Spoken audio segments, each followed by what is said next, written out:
Good morning. Welcome to Just for Today, a time of eclectic reading, sharing of perspectives, meditation, and prayer. I'm Reverend Rafe Ellis, Senior Minister and Spiritual Leader of the newly joined Centers for Spiritual Living Communities of Greater Baltimore and Columbia. Today is November 14th. And this morning I'm reading from page 331 of Living the Science of Mind by Ernest Holmes. And it's the first two paragraphs of the section titled, Love Dissolves Fear. To understand that love overcomes both hate and fear is one of the chief requisites of a scientific mental practice. Love does not overcome hate or fear by argument or by force, but by some subtle power of transformation, transmutation, sublimation, invisible in its essence but apparent through its act. As light overcomes the darkness, as the presence of heat causes the atmosphere of a room to change until it is warm and comfortable, so the radiant presence of love and peace dissipate fear, hate, and confusion. So what comes alive for me in reading that is remembering I was really challenged with the word overcomes, because my orientation to that word is one of struggle, is one of power over, which for me created their two separate powers, rather than a mental construct that is made manifest in my experience that is one power.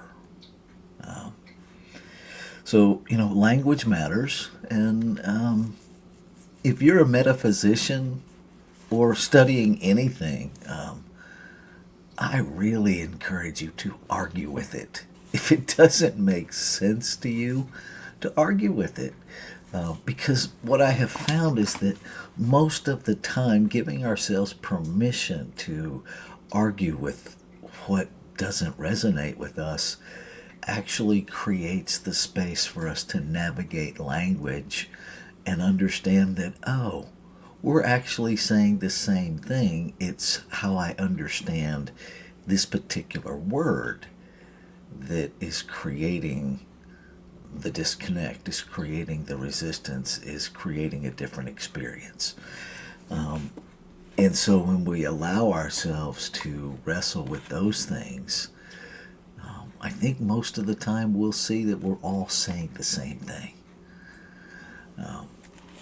Because, I love the example of light and darkness. Does light overcome the darkness, or does it simply remove it? Right? I don't know that there's a struggle. I don't know that there's a over anything. There's just the two cannot coexist. And perhaps love and fear can't really coexist. That it's not about overcoming it. It's just, for me, it goes to what Ernest Holmes talked about by turn away from condition, right? I can't try to remove something and let it go at the same time, because my focus will be on that something I'm trying to get rid of, right? And so perhaps we turn away from all that and just focus on what we want. If I want more love in my life, focus on love. Not as an avenue to get rid of hate, but simply to be love. Right? I turn on a light in a room. The objective is not to get rid of the darkness, it's to shed light. Right? It is to light up the room. And I think our mental intention matters. And so I invite you to focus on what's alive in you to express solely from the perspective of expressing that. Not to eliminate anything, but to illuminate everything. Right? To be the thing that you wish to experience. If you want love, be love. If you want friendship, be a friend. Right? If you want abundance, give. It's really that simple. Yeah. So I'm going to read these two paragraphs one more time. Take us into our time of meditation practice. It's simply 5 minutes to practice being present with what is. Whatever comes, just allow yourself to be present. Love dissolves fear. Page 331, Living the Science of Mind by Ernest Holmes. To understand that love overcomes hate and fear is one of the chief requisites of a scientific mental practice. Love does not overcome hate and fear by argument or force, but by some subtle power of transformation, transmutation, sublimation, invisible in its essence, but apparent through its act. As light overcomes the darkness, as the presence of heat causes the atmosphere of the room to change, it is a warm change until it is warm and comfortable. So the radiant presence of love and peace dissipate fear, hate, and confusion.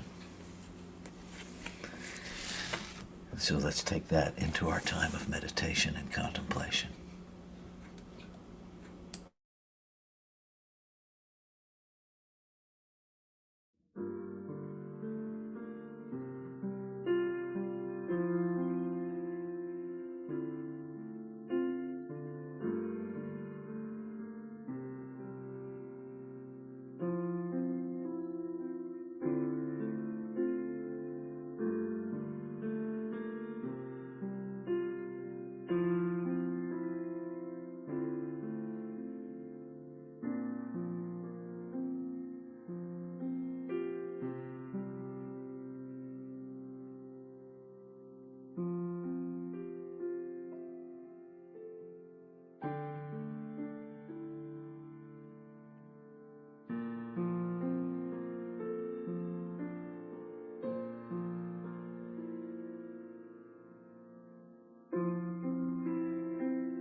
What joy it brings to recognize one power, one presence.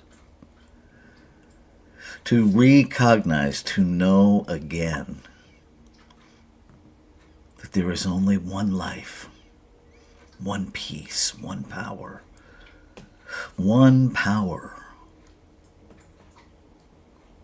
that is love, that is life, that is peace, that is everywhere present, that has no circumference, infinite in its beingness, self-existent, meaning it is made out of no thing. It simply has always been.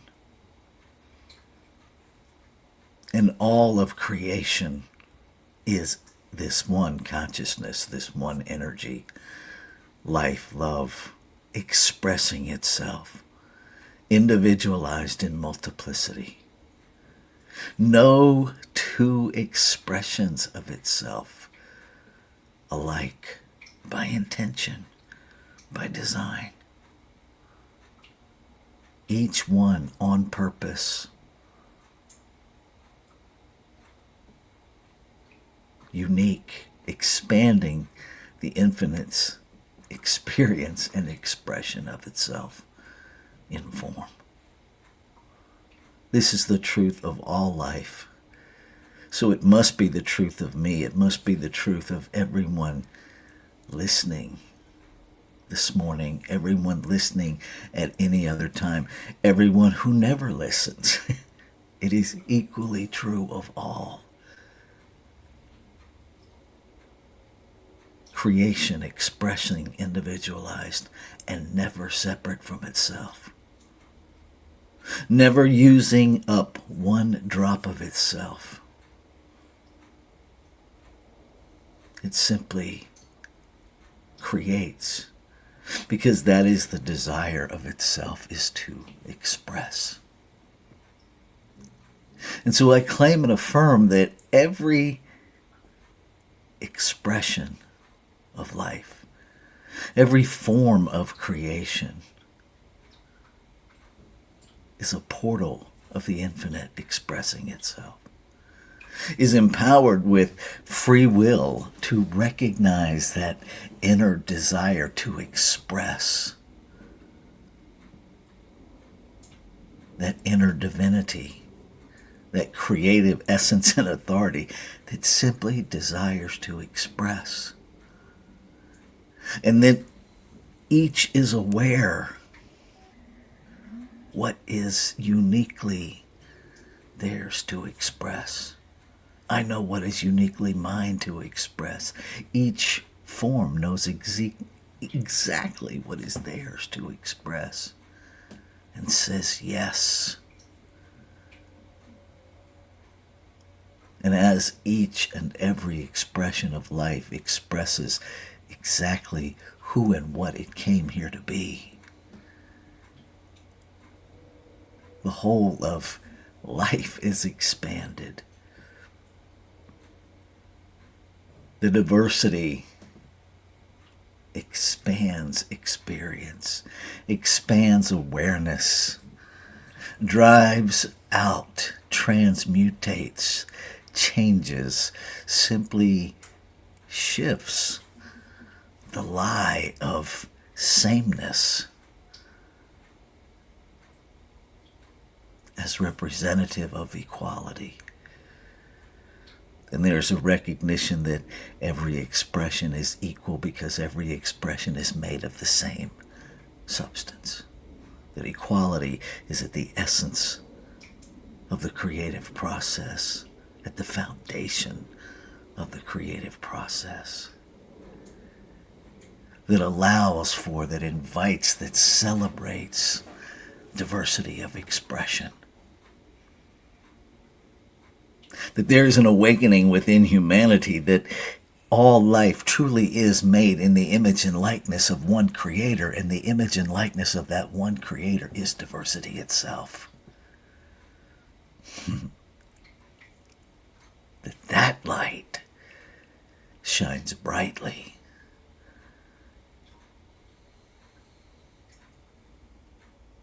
That the light of love is all that is seen, felt. That the language of love is all that is heard. That the experience of love becomes the experience of wholeness of all creation.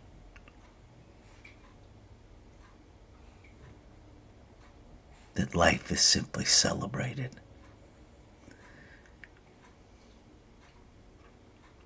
I claim it as so.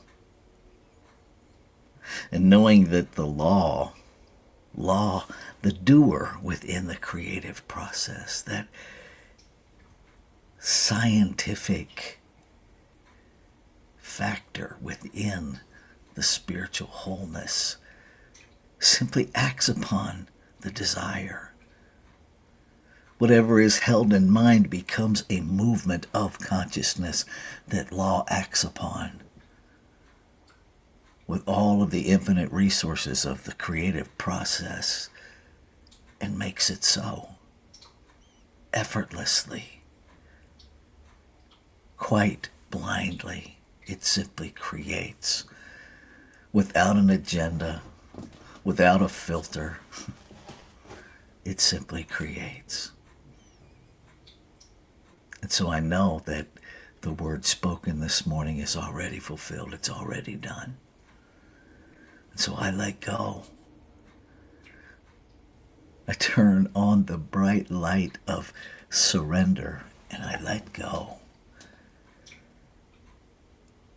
I let go of any resistance. I let go of any mental chatter that challenges. I invite an awareness of any hidden belief that would in any way restrict the full manifestation of the word spoken. That is how I let go. I let it go. I let it be. Ashe. Shalom. Aho. Amen. Amen. And so it is. Namaste.